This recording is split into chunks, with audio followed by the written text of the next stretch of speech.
Are you ready to grow your company to 8 figures? In this show, we give you real tactical advice from real 8-figure entrepreneurs. Welcome to the Scaling Secrets Podcast.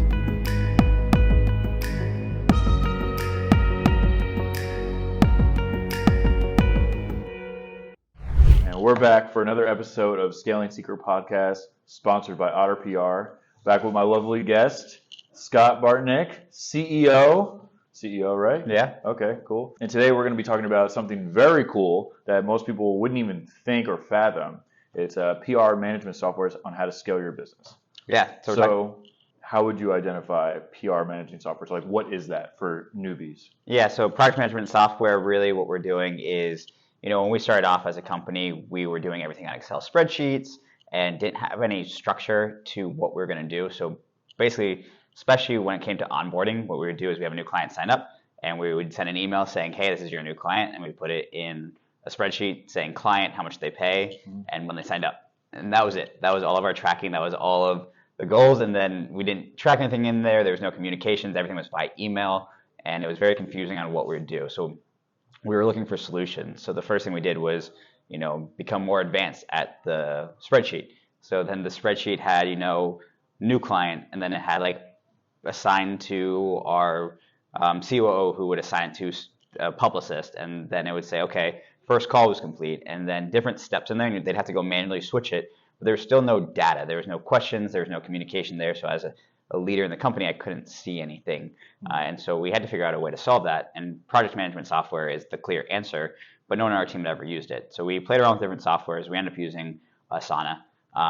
And the idea was that each step of the process was very, in a sense, cookie cutter.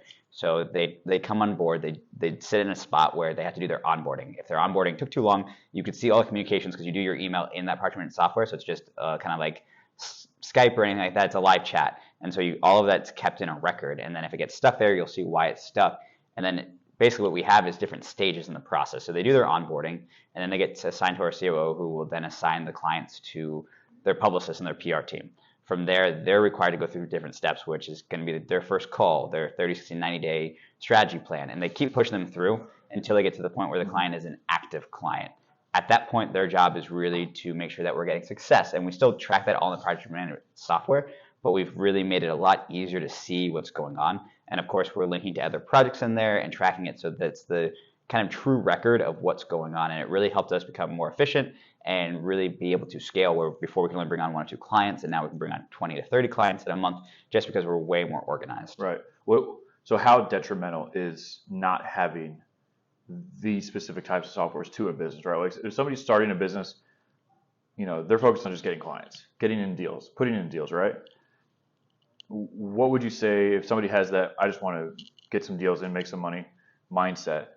Where's the pitfall? Where does it start to turn south? Is it like 5 clients? Is it 10 clients? Is it 100 clients?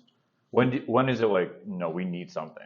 Yeah, and that's a great question. I would say it's more on the team members. So when it's one team member, you clearly don't need it that much unless you're really good at already having a whole bunch of clients. So if it's one person, you have 20 clients, then yeah, you might need it just for your own sanity. Like a startup, just like one person owns the business? If it's just one person, it's the only employee working and they're managing all the clients, then if they can keep it straight, they can keep it straight. That's kind of however you'd want to manage it.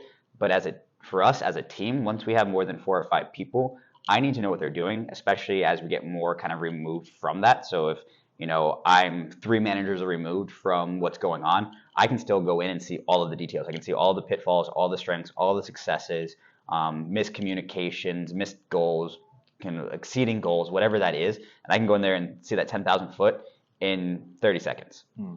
So that's where that power is. So as you grow and scale your team, that's where it becomes more critical. Now, I'd say if you have 20 clients, you should definitely, even if you're a solo entrepreneur, you should probably be using it because that way you keep all your records straight. You know exactly what's going on. You know what you're supposed to do. You have those deadlines kind of oriented. So that way you're not missing things and you're making sure that you're really serving at a high level. Do you know any personally, do you know any entrepreneurs or business owners that got into, trouble because they didn't have these softwares in place and then they're like, oh crap, they have angry clients and maybe they forgot to fulfill this one, not on purpose, but just because, maybe they got, 5 or 10 clients and they're like, man, I was only I thought we'd only get 3. Now we have 10. Yeah. And they don't have these systems in place, right? Like, what's an example for people to be like, have an eye-opening story of, no, this isn't just like a cool tool. Like, this could literally like ruin your life. Yeah. So just mental clarity, having something that's going to tell you kind of when deadlines are due, what expectations are, and really setting out a whole plan ahead of time is going to help a lot. So yeah, I know a lot of entrepreneurs that have struggled to hit deadlines or communicate well with clients and have caused clients to leave or have kind of caused their business to stall. Chargebacks kind of really causes their business to stall because they can't scale past a certain point. So typically, I'd say if you're one entrepreneur and you have 20 clients, hire someone first off. Stop doing all that work. You're obviously. What if it's one-off sales? Yeah. Not subscription. What if they paid you once and you just had a big ramp? Yeah, that's what I'm saying. I mean, at any point now, I would use a project management software. It's just so critical. I am super organized, so if it was just me running something, I probably wouldn't need it, but I still like using it. I use it for my own task. So for example, we're in the middle of a building acquisition. And so with contracts, there's due diligence, there's timelines, there's different inspections that you need, and there's 35 steps to it. And I need to make sure that I hit all of those deadlines. So I need to have money in escrow at a certain time frame. I need to let the person know if we find something and we don't want to go through with the business or the sale at a certain time. So all of these are critical time frames, and if I miss them, it could cost my business several $100,000. And so it's critical that we track that in a way. So that's why I use project management software even for myself, especially when I have other people involved with the inspections and putting all those reports in. So that way it's in one place. So if I need to go find something, I can just search and then like, okay, here's that report. Here's that inspection that we did 2 years ago. Right. This was an issue. We can go fix this now. Things like that are really critical and helpful. So you're a super organized guy already, right? You're a trained engineer. Just being around you, I know that you're super organized. Like if I want something done, I call Scott. Like you are the go-to guy. You get stuff done. You're the executor. What if someone is like kind of not sloppy, but maybe they're like not an organized person in general? Like if you're super organized like yourself, you could probably get away with maybe 10, 20 clients, right? Yeah. But if you're a sloppy person and your bathroom is a mess and your car's a mess, you have wrappers everywhere, but maybe you're good at sales or something, but you're not an organized person. How important is it for them if they have 10 clients versus someone that's already an organized person, right? I feel like the organized people can get away with a lot more. Yeah, it's a trained skill. Like anything, time management, it's a trained skill to kind of set things up for success. And so I spend the extra time to set the the project management software because it's going to lead to more scalability. So our goal is, how do we make this process so repeatable that we can bring on 100 clients in a month or hire 50 employees in a month or whatever that's going to be. We need to continue to make our systems robust so that way we have the ability to grow. The last thing you want is the process to be what's stopping you from growth, especially when you have clients interested in coming in or you have people that want to work for you. You have all these opportunities to bring in the best talent. And I saw this recently with our sales team. It wasn't the structure and the process hadn't been designed well enough. And so we weren't able to bring in some really good talent when they became available just because I couldn't justify bringing more people in until we had fixed our systems. And so that's what the project management software does. I talk about onboarding here, but we have that built into our project management software as well. So it's all integrated in a very clean way, and they all kind of sit there, and it's your truth. It's the same thing with, in the sense, a CRM. If you're talking about an email list, if you have. Well, that's a good segue. If someone's listening to this and they're like, well, I have a CRM, I don't need project management software. What's the differentiation of CRM and project management software? Are they the same? Are they intertwined? Are they integrated? Or are they completely different, but people just think they're the same thing? Yeah, so they're very different. Depending on the software stack you have, you can make them integrated, you can make them talk to each other. What we use doesn't integrate that well. We use ActiveCampaign for our CRM, which is kind of a CRM light. And then we have Asana for our project management software. So the ActiveCampaign, what it does is more focused on sales. So it does project management around sales, and then it's a truth of records for client information. So, the email, phone number, address, when they filled out a form, when they did certain things, that's all in our CRM. And then our project management software is really where we actually manage those projects when it says, okay, so they're now an active client. We take them out of our CRM in a sense. Their data's still there, but we start tracking everything in the project management software because they're now an active project. Can you do both? Is there like softwares that do both?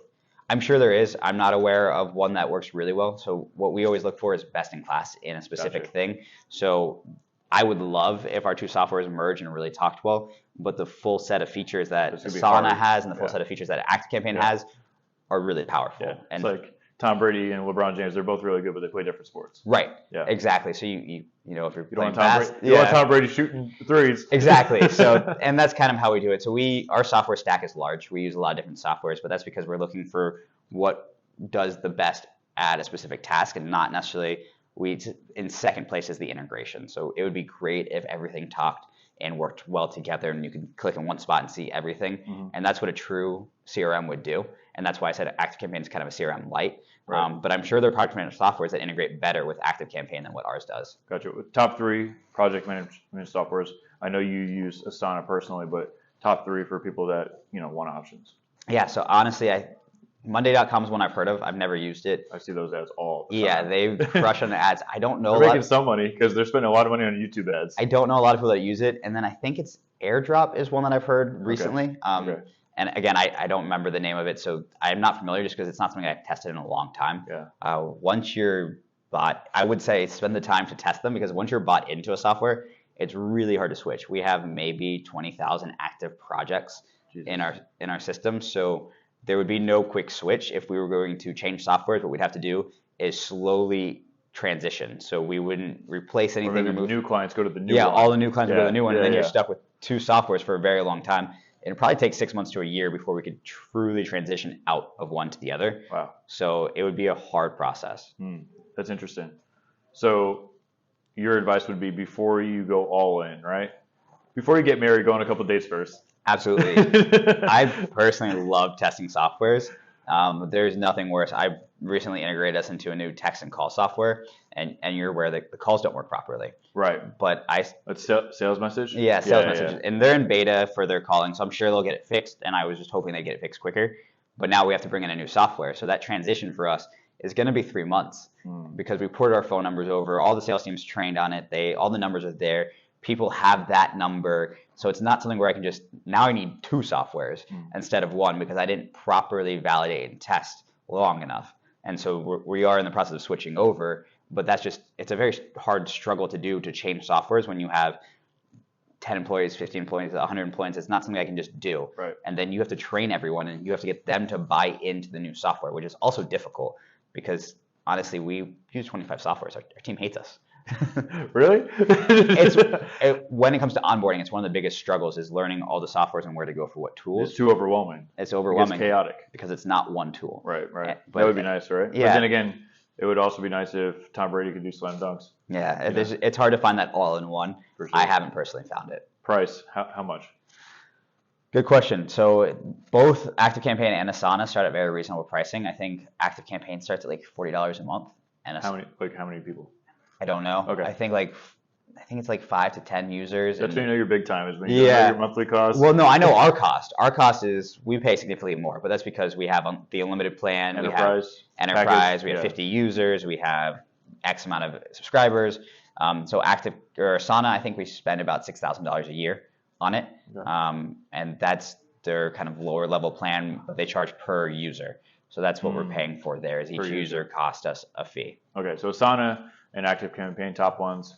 Cool. Well, Scott, I can talk to you forever, man. How do people reach out to you? How do they get to know you? Found Scott. I'll answer all my DMs personally, and then obviously you can reach out to AutoPR. All right, AutoPR.